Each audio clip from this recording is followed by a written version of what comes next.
안녕하십니까. 안녕하세요. 잘 지냈어요? 네. 반갑습니다. 오늘 아주 밝게 옷을 입고 오셨네. 아, 네. 네, 눈에 목소리 왜 그래? 목소리가 기어 들어가는 걸로 봐서 그렇죠. 오늘 복습이죠. 웃고 있으나 너무 골자. 네, 복습할까요? 예, 복습 시작합시다. 광우 언니. 아, 여기 사람이 초연해지네요. 지난 시간에 라오디게아 교회에 대해서 말씀해 주셨는데, 그렇죠. 라오디게아 교회에 대해서 말씀하실 때 저희가 좀 놀라웠던 사실 하나를 처음에 말씀해 주셨어요.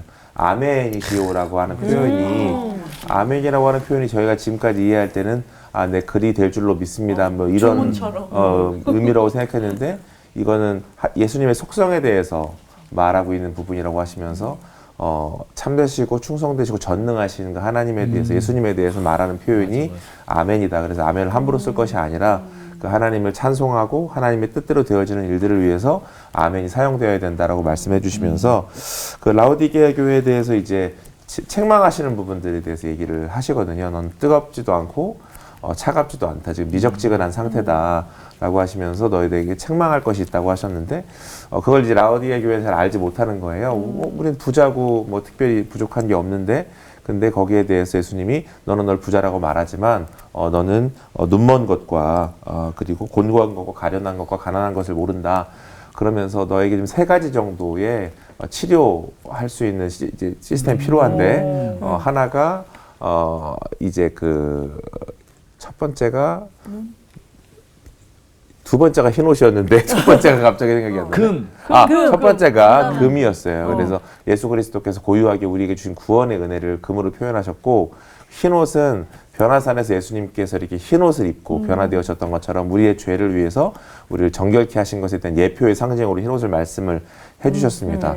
그리고 마지막이 안약인데 이제 안약이 그 당시 사람들이 눈이 많이 나빴던 이유가 이제 물이 나빠서 이 부분이 있었는데 그걸 실로암으로 표현하시면서 실로암 강가에서 이렇게 흙으로 진액을 이겨서 눈먼 자를 눈뜨게 하셨던 것처럼 사실 흙으로 처음에 인간이 빚어졌는데 실패하고 말고 다시 인간의 모습으로 오셔서 그 구원을 완성하신 예수 그리스도를 쫓아 행하는 것이 중요하다. 이 세 가지를 따르고 하는 것이 중요한데 마지막 그 부분 책망을 하려고 하는 것 또한 아들과 아버지의 관계, 좋은 참된 자식을 만들기 위해서 책망을 주신다고 이야기해 주셨습니다.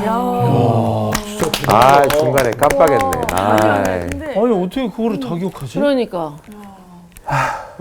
이제 줄줄줄 외웠네. 학생들 중에 이제 이런 유형이 있어요. 네. 그러니까 딱 보면 공부를 한 티가 나. 근데 이게 정리가 잘 안 돼서 그렇지. 맞습니다. 예, 공부를 배운 건 다 나왔어요 지금. 맞아요. 그러니까 놀라우리만큼. 진짜 대단하다. 그래서 지금 우리 광우 학생이 복습 잘했어요. 감사합니다. 예, 잘했는데 이제 살짝 이제 표현들이 틀려서 아멘에는 내가 믿습니다라는 고백이 아니라는 말이 아니고 물론 네, 그렇죠. 그런 고백이 네네. 있지만 근본적인 그 출처는 구약 성경부터 맞습니다. 시작이 되었다. 네, 기억나시죠? 그 얘기를 하고 싶었는데. 이사야의 글을 인용을 하면서 오실 예수 그리스도에 대한 정의가 아멘이다. 네. 이렇게 말씀을 드렸고 또 그 당시 사람들이 다 눈이 나빴다는 말이 아니고 그죠. 특별히 라오디게아 지역에 사는 사람들이 이 안질이 많았습니다. 네. 왜냐하면 그 토양 때문에 네. 석회질이 많고 네. 또 물이 나빠서 그래서 거기는 히에라볼리와 골로새에서 들어오는 물줄기. 그 물줄기를 통해 들어오는 과정에 물이 식죠. 네. 석회질과 섞여지고 해서 미지근하게 됩니다. 근데 석회질과 섞여지다 보니까 그걸 마시게 되면 토해에 지게도 되고. 그래서 오늘 그런 표현들이 지난주 공부 시간에 다 나왔었죠. 네. 네, 아주 잘했습니다. 오늘 수업 요한계시록 13강 다시 오실 주님. 자, 이제 오늘 여러분 19절서부터 22절까지 네. 3장을 좀 마치겠는데요. 우리 정규 학생부터 네. 읽도록 합시다. 네. 무릇 내가 사랑하는 자를 책망하여 징계하노니 그러므로 내가 열심을 내라 회개하라. 볼지어다 내가 문 밖에 서서 두드리노니 누구든지 내 음성을 듣고 문을 열면 내가 그에게로 들어가 그와 더불어 먹고 그는 나와 더불어 먹으리라. 이기는 그에게는 내가 내 보좌에 함께 앉게 하여 주기를 내가 이기고 아버지 보좌에 함께 앉은 것과 같이 하리라. 귀 있는 자는 성령이 교회들에게 하시는 말씀을 들을지어다. 아멘. 아멘. 오늘은 먼저 키워드를 한번 이렇게 정리하고 네. 공부를 이어나가면 쉬울 것 같아요. 네. 첫 번째 키워드가 등장하는 게 뭐죠? 책망이에요. 네. 그렇죠? 오늘 공부할 내용이 책망과 또 뭐예요? 징계. 징계. 이건 지난 시간 말미에 잠깐 이제 건드리고 지나간 네. 주제인데 그래도 오늘 본문에 속했으니까 네. 두 번째 키워드가 뭘까요? 열심. 문? 문 밖에 그렇죠. 문이죠. 문. 문. 네. 문. 오늘 이 문이라는 주제는 굉장히 중요한 주제가 됩니다. 네. 세 번째 키워드가 뭘까요? 귀 있는 자? 보좌. 자, 성경을 다시 잘 보세요. 몇 절을 보시면 예? 이기는 그? 궁금하죠. 자, 19절부터 읽겠습니다. 무릇 내가 사랑하는 자를 책망하여 징계한다. 그러므로 네가 뭐를 내라? 열심. 네, 열심이에요. 열심. 오늘 마지막 주제가. 그래서 공부 시간 전에 개인적으로 우리 정규 학생한테 네. 정규 학생은 살면서 자기가 가장 열심을 냈던 경우는 어떤 경우였는가 그랬더니 그때가 군대 다닐 때라 그랬어요. 네, 군대 있을 때. 군대 있을 때 기타를 9시간을 하루에 쳤대요. 9시간. 아니, 군인이 9시간 기타를 어떻게 쳐요? 제가 근데 군종병이었는데 아. 업무 시간 외에는 계속 업무를 안 본 거 아니에요? 가능하죠. 네. 군종병이면 가능해요. 그렇죠. 저 공군 군종병이었습니다. 아. 그래서 오늘 이 세 가지 키워드를 놓고 하나하나씩 전개해 나가도록 하겠습니다. 네. 우선 오늘 무릇 내가 사랑하는 자를 책망한다. 그리고 책망하여 징계한다 그랬어요. 이건 지난주에 이런 말씀을 드렸어요. 여기 징계한다라는 말은 파이데이안. 이거는 자녀를 만들어가다. 그렇죠. 영어로는 그러니까 son making. 자녀를 만들어 간다. 그러니까 우리가 보통 알고 있는 징계에 대한 이해는 퍼니시먼트, 네, 체벌이에요. 그렇죠. 근데 여기서 말하는 징계라는 것은 그런 체벌 차원의 개념이 아니고 우리는 하나님의 시간표에 얹어져 있기 때문에 하나님이 우리를 만들어가기 위해서 성경에 이거를 참 대신하고 대표할 만한 이미지를 가진 인물이 누굴까요? 누굴 것 같습니까? 모세?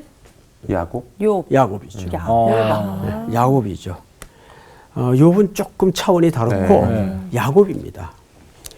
여러분 야곱의 인생을 헤집어 보면 야곱은 창세기 28장에서 최초로 하나님을 경험하게 됩니다. 근데 그가 왜 가정을 자의적으로가 아닌 타의에 의해서 떠나야만 했을까요? 아시는 것처럼 네. 형 에서를 네. 속이고 네. 아버지 이삭을 속여서 네. 장자권과 축복권을 네. 축복을 가로챕니다. 네. 그러니까 이게 이제 본질은 사기꾼이에요. 그래서 하란으로 네. 라반이 사는 외삼촌 집으로 떠나게 되죠. 하란으로 떠납니다. 그러니까 하루 만에 갈 수 없는 길이길래 가다가 루스, 나중에 여기 지명 이름이 베델로 바꾸죠. 네. 루스라는 곳에서 노숙을 하게 돼요.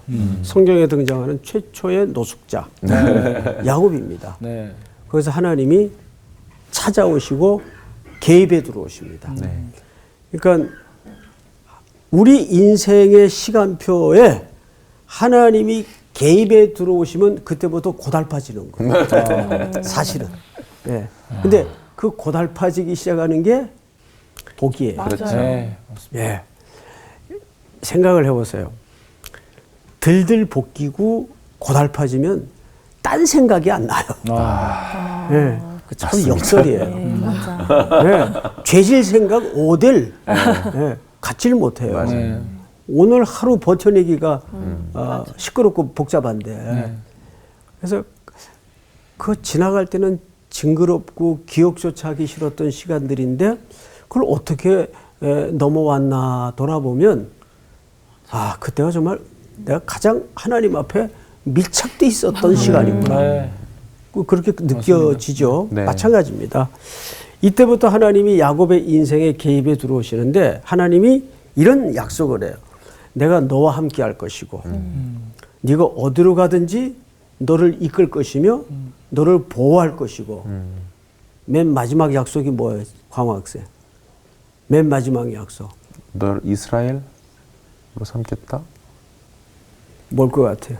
너를 향기학생. 하고 축복하는 자를 축복하고 자, 저주하는 자를 찾아보십시오. 창세기 28장. 아는 거 하나 아는 거 다행이다. 자기 소견대로 얘기하지 말고 28장 다 여세요. 상세기. 창세기 28장 15절 우리 향기 학생이 한번 읽어보세요. 28장 15절. 그렇지.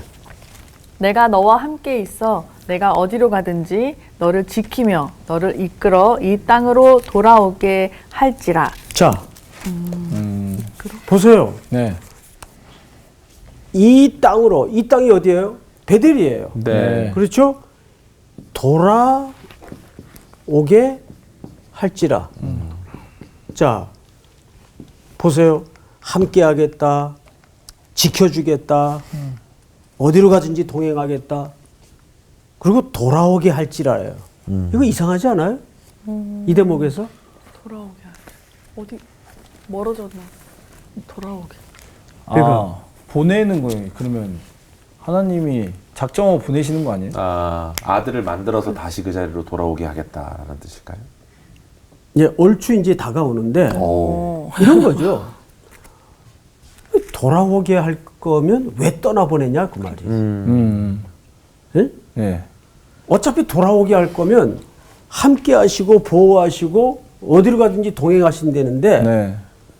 왜 떠나보내냐 그 말이에요. 네. 훈련의 시간이 그렇죠. 훈련소 보내는. 그래 군대 갔다 와야 사람 되잖아. 마찬가지예요. 그러니까 돌아오게 할지라라는 말 속에는 하나님의 이제 본격적인 훈련이 시작됐다. 네. 야, 그렇구나. 맞아. 왜냐면 저도 딸한테 가끔 예의범절을 좀 그렇게 아직 안 됐을 때 청학동을 청학동. 야, 보내겠다. 너무 오랜만에 듣는다. 보내겠다. 그래서 보냈어요? 아니 그 얘기를 계속 하고 있다. 그럼 얼마나 그 돌아왔을 때 그렇지, 그렇지. 분명 신발 자, 정리부터 하고 들어오고 막. 자, 그가 그래서 떠나 도착한 곳이 어디죠? 하란이에요. 하란. 네. 여기는 라반이라는 야곱을 속여먹는 인물이 네. 기다리고 삼촌, 있어요. 네. 그러니까 속이는 이런 거죠. 한수 위. 속이는데 빼앗고 쟁취하는데 전문가인 야곱을 등쳐먹는 사람이 라반이에요. 아, 예. 진정한 타짜네. 그렇지. 절이 위에 있는 저기서 혼줄 한번 나야 돼. 예, 뜨거워했겠죠. 네. 이 세월이 20년이에요. 아. 여기서 20년. 20년 동안 라반에게 호되게 연단을 받습니다. 네. 근데 야곱은 물질에 거의 종속된 가치관을 가지고 살았어요. 그래서 이 하란에서 두 떼를 이루고 아내도 4명을 얻고 자식은 12명을 얻어요. 그러니까 말하자면 자기가 원하는 속성대로 거부가 됐지만 네. 그는 라반을 통해서 어마어마한 시련을 겪습니다. 그러니까 여기서 말하는 징계라는 것은 체벌의 개념보다는 하나님의 시간표 속에 그 용광로 속에 집어넣어서 재련되는 시간입니다. 정금처럼 단련되는 시간이에요. 네. 근데 여러분, 누구만이 그 특권의 시간에 얹어질 수 있는 겁니까? 자녀들만이. 사랑하는 자라 그래서 사랑하는 자는 하나님이 책망하여 그를 징계하겠다. 그러니까 지금 7교회를 순회해 오면서 전부 하나님의 백성들을 향한 메시지죠. 네. 그러니까 이런 생각을 해야 돼요. 우리가 지금 7교회를 오늘 마무리하는 과정인데 네. 그 7교회에게 요한이 편지를 쓸 때는 이 편지가 50년 후, 몇백 년 후, 몇천 년 후 이 땅에 태동될 교회를 위해서 써야 되겠다. 그랬을까요? 아니요. 아니죠. 네. 그때는 그 현실적인 고난과 어려움 속에 있는 네. 성도들에게 쓴 그렇죠. 편지라고요. 네. 특별히 라오디게아 교회는. 네. 그런데 그 교회들이 당시 절대 국가인 로마 제국 아래서 물리적으로 신앙적으로 압박을 받고 있었어요. 아시는 것처럼 로마 황제의 우상 숭배, 또 하나는 물리적인 고난. 이 물리적인 고난이라는 것은 상인조합에 가입이 돼야 카드도 발급이 되고 은행 거래도 할 수 있고 대출도 얻을 수 있는데 네. 일절 모든 생활이 불가능하게끔 경제 시스템을 로마 제국이 만들어 놓은 겁니다. 네. 그럼 그 가입하면 되지. 근데 가입을 하게 되면 그 상인조합이라는 게 뭐와 연결이 돼 있는가 하면 우상 숭배와 다 연결이 돼 있어요. 네. 그들이 회의를 해도 신전 안에 식탁 교제를 통해서 회의가 이루어지고 거기에서 우상 숭배가 자행이 되고 그리고 당시 문화 속에 아침마다 인사는 뭘로 인사를 했다고 했죠? 가이사가 주님이십니다. 근데 그리스도인들이 그 고백을 어떻게 할 수 있어요? 네. 그건 또 아무것도 아니에요. 히브리서에 보면 뭐라 그랬어요? 톱으로 켬을 당하고 아이고. 사자굴에 던져지고 찢기고 매맞아 죽고 이런 일들이 슬쩍 표현됐지만 미루어 짐작할 수 있을 정도로 그 당시 그리스도인으로 이름을 가지고 사는 게 얼마나 힘겨운 싸움이었는가. 그런 고난이 있었어요. 그러면 여러분 그 사람들에게 요한이 반모섬에서, 반모섬은 당시 무슨 섬인지 아세요? 유배. 유배되는 섬이에요. 근데 죄질 중에도 어떤 종류의 등급만 유배되는지 아십니까? 반모섬의 종신형. 그러니까 사실 그런 의미에서 요한계시록은 옥중서신이에요. 네. 그러네. 놀랍게도. 네. 근데 반모섬이라는 현장 자체가 무언가를 할 수 있는 공간이 아니잖아요. 네. 손발을 다 묶어놓고 아무것도 할 수 없는 시대구 공간 아닙니까? 네. 그런데 하나님의 일하시는 방법은 늘 그렇게 인간이 아무것도 할 수 없는 상황에 우리를 몰아놓고 하늘의 계시를 받아 적게 만들어요. 그러니까 요한이 하늘의 계시를 받아 적습니다. 그러니까 가끔 우리에게도 그런 시간이 맞닥뜨려질 때가 있어요. 내가 지금 이 상황에서, 이 형편에서, 이 곳에서 저것도 할 수 없고 이것도 할 수 없고 아무것도 할 수 없고 오히려 그때 마주치는 일들은 정말 안 하고 싶고 피하고 싶은 일들만 어쩔 수 없이 하게 만드는 인생의 국면들이 옵니다. 그런데 어쨌거나 그것을 그 시간에 그 장소에서 묵묵히 해내다 보면 나중에 그런 것들이 내 인생의 날개가 되어 발견될 때가 얼마나 많아요. 네. 맞습니다. 그런 거예요. 네. 이것이 요한계시록의 사실 출발입니다. 그러면 요한이 이 글들을 반모섬에서 그 실제 소아시아 7교회, 오늘 이제 마지막 라오디게아 교회까지 쭉 회람을 하면서 지금 공부한 내용을 더듬어 보면 어떤 교회는 책망을 했어요. 어떤 교회는 격려를 했어요. 어떤 교회는 교정을 부탁했어요. 이거 이렇게 해서는 안 된다. 너희가 이 부분은 대단히 잘못 살아왔다. 요한이 요한계시록을 통해서 아시아 7교회 성도들에게 결국 뭘 하고 싶은 거예요? 여러분, 이게 전부 위로. 무슨 얘기냐면 지금 아시아 7교회 성도들은 그렇게 부분적으로 강점이 있고 약점이 다 지적되어 왔어요. 네. 사자의 편지를 통해서. 네. 그러면서 성도들이 그 편지를 회람하여 읽었을 때 어떤 기분이 들었을까요? 독자의 입장에서 나를 우리를 버리지 않은- 우리를 하나님이 버리지 않았구나. 또 우리 사- 내가 이게 맞는가, 이렇게 사는 게 옳은 건가 하는 네. 흔들림 속에서 내가 중심을 옳게 걸어왔구나. 네. 그거보다 더 큰 격려가 어디 있어요. 네. 예.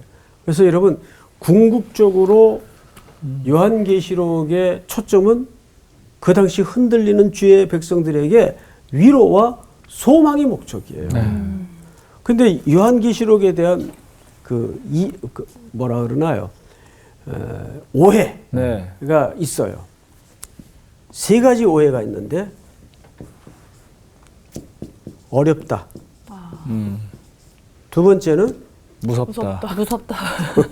두렵다. 무섭다, 뭐 같은 얘기인데. 세 번째는 난해하다. 난해하다. 자, 여기에 대한 이 세 가지 선입관들을 좀 벗겨내 드리겠습니다. 정규 학생, 네. 요한계시록이 어렵죠? 어렵죠. 자, 그러면 물어봅시다. 네. 마태복음은 쉬워요? 마태복음도 배우니까 어렵던데요. 어렵죠? 예. 성경책은 다 어려워요. 네, 그러니까요. 목사들도 어려워요. 목사는 쉬운 줄 아세요? 창세기부터 성경책은 다 어려워요. 아니 근데 그때 우리가 처음에 얘기했던 건데 이게 처음에 우리가 계시록이라고 하고 이렇게 읽으면은 지금 현실의 일이라고 받아들여지지 않잖아요. 앞으로 일어날 뭔가 이런 일이 일어난다고라고 생각하고 보니까 더 어렵게 사실 느껴지는 것도 있는 것 같아요. 그렇죠. 이제 그 부분을 또 이제 마저 설명을 드리겠습니다. 계시록만 어려운 게 아니고 성경이 어려운 이유는 수천 년 역사를 건너온 글들이고 상황들입니다. 그렇죠. 그걸 오늘의 문화 컨셉에 익숙한 우리가, 오늘의 어휘에 익숙한 우리가 이 고대 글들을 읽는데 쉽겠어요? 네? 어렵죠. 한 세대만 지나도 개념이 달라지는 판인데. 예. 그렇잖아요. 맞아요. 예. 전 처음에 청년들이 자꾸 깜놀 그래서 깜짝 놀랐어요. 깜놀 하셔서 깜짝 놀라셨대. 뭔 소린가? 네. 그랬더니 깜짝 놀라다의 주말이더라고요. 그렇죠. 예. 그러니까 불과 몇십 년 차인데도 그렇죠. 못 알아듣는 언어와 비유가 어마어마하게 많은데 네. 그런 거예요. 네. 이 고대 문서란 말이에요. 네. 그러니까 그 시대의 역사와 그 시대의 개념과 그 시대의 문화적 컨셉으로 오늘 이 역사의 간격을 걷어내 해석이 되는 책이기 때문에 네. 계시록만 어려운 게 아니고 모든 성경이 사실 다 어려워요. 네. 맞아요. 두 번째로 두렵다. 왜 두려우냐 하면 계시록에 심판이라는 주제가 굉장히 많이 등장을 합니다. 네. 성경에는 특별히 계시록에 심판이라는 주제가 등장을 하는데 한 번도 어린 양의 피로 구속함을 입은 하나님의 백성들에 대해서 심판을 말한 적은 없어요. 한 번도. 네. 전부 적그리스도, 네. 그리스도를 대적하는 무리들. 그런데 왜 우리가 어쩌다가 이 심판이 아, 그렇죠. 타켓이 잘못됐어. 맞아. 일부 잘못된 교주들에 의해서. 근데 그 교주들이 성도들을 가스라이팅을 하고 핸들링 하는데 저거보다 더 아름다운 주제는 없죠. 네. 그렇게 살면 지옥 간다. 심판받아. 두려움을 위협할 받게 수 해가지고 성경에 있잖아. 즉각으로. 얼마나 좋아요. 공동체를 손아귀에 쥐고 네. 마음대로 핸들링하기에 그러면서 그 과정 속에 교묘한 종교적인 심성과 열심을 우러내게 해서 갈취하고 착취하고 인생을 망가뜨리는 일들이 있단 말이에요. 그래서 이 심판은 적그리스도에 대한 심판이지 하나님의 어린 양의 피로 값주고 산 자기 백성들에게 대한 심판이 아니란 말이에요. 네. 그래서 이것은 뭐가 잘못됐다? 타켓이 잘못됐다. 네. 적용을 잘못했어요. 그래서 두려운 책이 아니에요. 네. 네. 난해하다. 자, 이미지가 많고 그림 언어가 그다음에 묵시문학의 형태로 돼 있어요. 네. 이 묵시문학의 형태는 구약을 인용한 그림이고 그 구약이 함께 오버랩되어 있는 책이죠. 두 번째는 그림 언어, 이미지 이런 것들은 자 고난받는 교회들이 이런 글들을 회람하여 읽을 때 혹 로마 정부 당국에 발각이 될 경우가 있어요. 네. 네. 그러면 우리끼리만이 아는 소통의 그림 언어가 있어야 됩니다. 그렇죠. 그래서 이제 그리스도인들 보면은 무슨 그림으로 소통을 했죠? 물고기 그림. 물고기. 익투스. 네네네. 물고기 그림으로 소통을 하잖아요. 그래서 계시록에 보면 그런 시대적 난감한 상황 때문에 그림 언어들이 많아요. 근데 이거를 광학생 네. 당시 사람들도 이 회람의 그림 언어를 읽으면 이게 무슨 뜻이지 그랬을까요? 척 보면 알까요? 첫 보면 알았을 거예요. 그렇죠. 그러면 그 당시 사람들에게는 어려운 책인가요? 쉬운 책인가요? 쉬운 책이었겠죠. 당연히 척 보면 알아듣는 책. 그렇죠. 근데 그 당시 사람들은 우리가 이렇게 하면은 하트인데 그치. 알겠냐고 모르지. 모르지. 그런 거 맞네. 같지. 근데 이것이 세월을 건너오다 보니까 우리들에게는 어려운 어려워. 거예요. 그렇죠. 네. 우리들에게는. 안 네네네. 이해가 되죠? 네. 네. 그래서 이제 학자들의 도움을 또 설교자들의 도움을 받으면서 성경을 이해해야 되는데 네. 이 성경을 이해하는 데는 항상 성령님이 도와주세요. 네. 자, 그러면 결국 이 모든 과정을 통해서 계시록이 쓰여진 참 진짜 목적, 진짜 목적보다 더 참된 진짜 목적 네. 뭐냐 하면은 그 당시 세상을 지배하는 가치는 이 황제, 신의 가치. 황제, 그 다음에 로마의 평화. 네. 그래서 여러분 계시록에는 보좌라는 개념이 많이 등장을 하죠. 네. 네. 그 다음에 샬롬의 개념이 등장을 해요. 평화. 다 그건 가짜 보좌이고 가짜 평화. 영원하지 않는 평화라고 말이에요. 로마의 평화라는 게 힘으로 유지되는 평화 아니에요. 네. 그렇죠. 황제의 보좌에서 심판과 통치와 영광이 모아지는데 그것도 결국 영원한 심판과 영원한 영광과 영원한 통치는 아니잖아요. 네.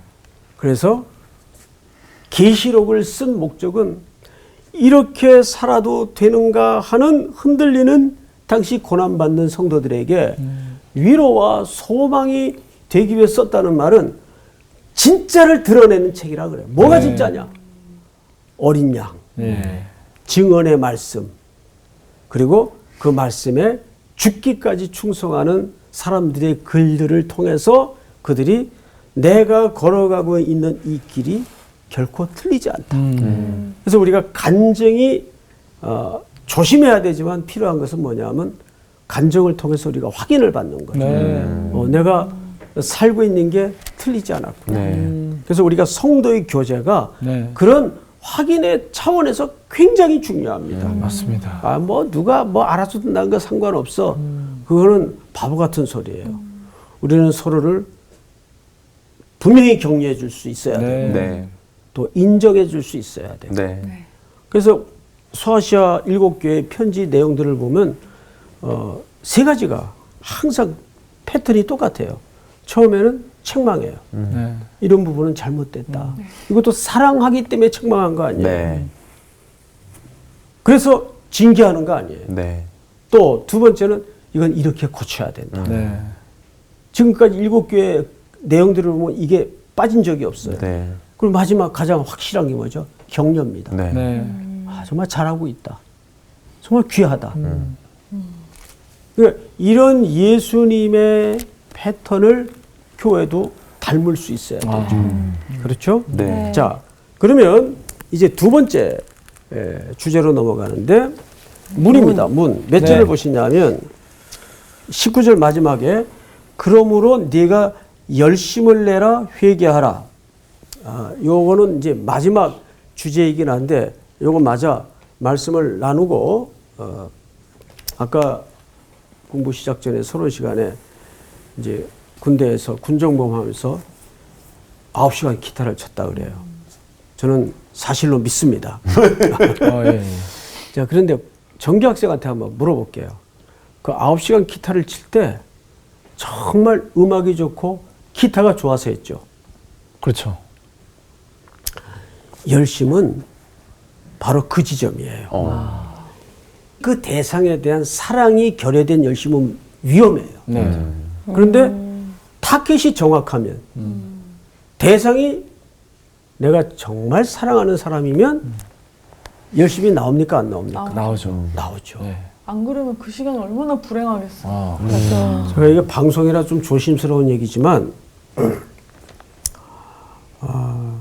근데 늘 조심스러운 얘기 속에 메시지가 있어. 기대가 됩니다. 우리 아들이 조금 안 씻어요. 조심스러운 보지 말아야 될 텐데.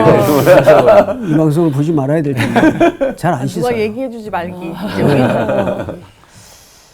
왜 맨날 이제 엄마가 잔소리를 하죠. 한 번은 와이프가 이제 이렇게 침대 시트를 갈아주는데 네. 이거 좀 보래요. 근데 시트가 허예. 소금기가 묻어가지고 부서질 정도로. 그러니까 그렇게 몸이 크다 보니까 맞아요. 땀도 흘리고. 그래서 잘 안 씻어. 근데 얘가 어느 날부턴가 갑자기 매일 샤워를 하고 아하. 머리를 감고 알겠다. 이거 반짝였다, 반짝였어. 신세계백화점 가가지고 뭐 샤넬 뭔가 그걸 사달라 그러더니 그걸 막 뿌리고 저기 뭐 잠깐 뭐 헷가닥 해가지고 반짝 하겠지 한두 네. 번 매일 하는 거예요. 오. 그래서 뒷조사를 해봤더니 교회에서 어느 자매가 썸을 타고 있어요. 교제가 시작이 돼요. 예. 아유 젊은 애들 뭐 저건 며칠 가겠나. 6년째. 와. 그때 내가 우리 아들 녀석을 통해서 네. 배운 게 있어요. 아 제대로 대상에 대해서 꽂히면 네. 성실해지는구나. 네, 맞습니다. 열심히 생기는구나. 맞아요. 성실함. 예? 그 제가 그 성경 말씀이 생각나더라고요. 여호와의 자비와 긍휼이 무궁하심으로 그 자비와 긍휼이 사랑이거든요. 네. 우리가 진멸되지 아니함이니이다. 이것이 아침마다 새로우니 주의 성실하시. 그 성실이 열심이에요. 주의 성실이 크시도소이다. 그러니까 여기서 말하는 열심은 단순히 인간의 인내를 뿜어내라는 그런 인본적인 관점이 아니고 네. 하나님이 우리를 향해서 성실한 분이에요. 네. 맞습니다. 열심을 가진 분이에요. 네. 그러니까 우리가 누군가를 제대로 사랑해서 꽂힌다면 열심이 생깁니다. 맞습니다. 예수님은 그 열심을 네. 부탁하고 있는 네. 거죠. 그런데 이제 마지막 이 문이라는 주제가 우리에게 참 놀랍습니다. 여기 보시면 몇 절에 있죠? 문이 20절. 볼지어다 내가 문 밖에 서서 두드리노니 누구든지 내 음성을 듣고 문을 열면 그랬어요. 자, 이 듣고 문을 여는 것이 동시적인 형태입니다. 네. 자, 빨리 네. 누가복음 12장을 열어보세요. 우리 광호 학생이 좀 읽어보세요. 네. 35절, 36절. 허리에 띠를 띠고 등불을 켜고 서 있으라. 너희는 마치 그 주인이 혼인집에서 돌아와 문을 두드리면 곧 열어주려고 기다리는 사람과 같이 되라. 네. 무슨 얘기예요? 기다리고 있어. 항상 열어주려고. 열어주려고. 네. 그래서 문을 두드리는 순간 바로 여는 거죠. 거의 자동문이네. 그렇죠. 이게 동시적인. 네. 그건 어떻게 해야만 가능한 그림일까요? 준비하고 기다리고 있어요. 있어요. 몰두해 있는 겁니다. 네. 집중해 있는 겁니다. 우리 살아가게 되면 영국 속담에 그런 말이 있죠. 눈이 1000개가 생긴다. 네. 그러니까 모든 게 살펴지는 거예요. 네.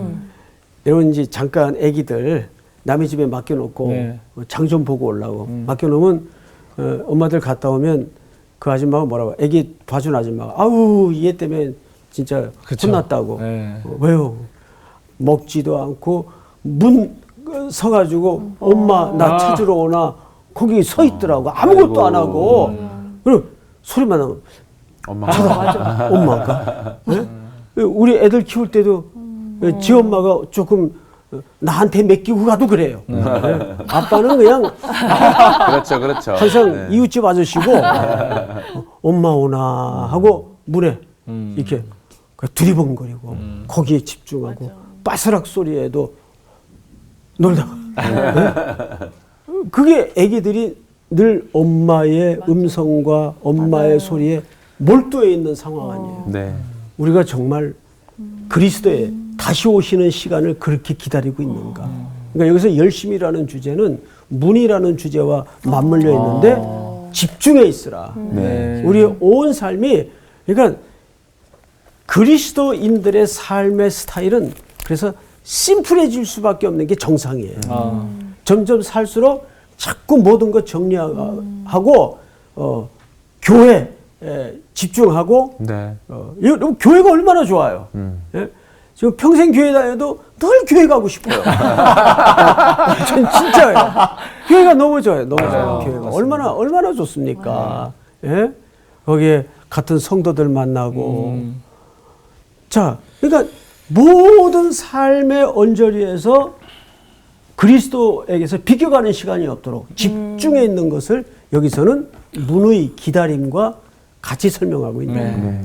우리 성서학당 학생들도 주님 다시 오실 때까지 졸업하지 말고 집중하고. 주님께 몰두하는 네. 생활이 될 수 있기를 소망합니다. 네. 오늘 공부는 여기까지. 감사합니다.